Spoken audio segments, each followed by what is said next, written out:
HOA demolished my house by mistake. It cost them $15 million. I never imagined that a simple mistake could destroy my home and change my life forever. My name is Daniel Carter, and for nearly 20 years, I lived in a beautiful house on the edge of a small town in Colorado. It wasn't a mansion. It wasn't worth millions, but it was mine.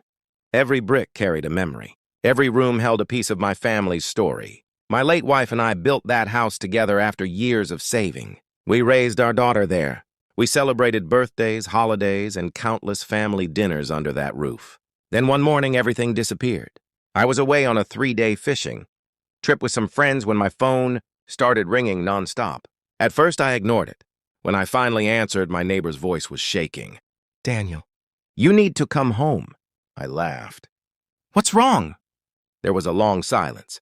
Then he said words I'll never forget. "Your house is gone." My heart stopped. "What do you mean gone?" "They demolished it."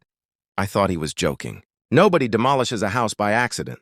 But when I drove into my neighborhood 6 hours later, I felt my knees go weak.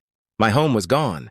Nothing remained except broken concrete, splintered wood, and piles of debris. The place where my family had spent 2 decades was now an empty lot. I stood there speechless.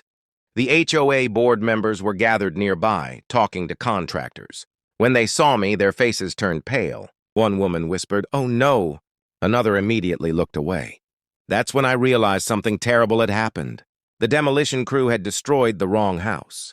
A few months earlier, the HOA had been fighting with an abandoned property at the end of the neighborhood. The owner had disappeared years ago. The structure was unsafe and had become a target for vandalism. Eventually, the HOA received approval to remove it, but someone on the board made a mistake. The address sent to the demolition company wasn't the abandoned property. It was mine. My perfectly legal, occupied, fully maintained home. The contractor followed the paperwork. The city approved the permit based on the HOA's documents, and in less than 8 hours, everything I owned was reduced to rubble. I felt sick. I demanded answers. The HOA president claimed it was a simple clerical error. A simple error.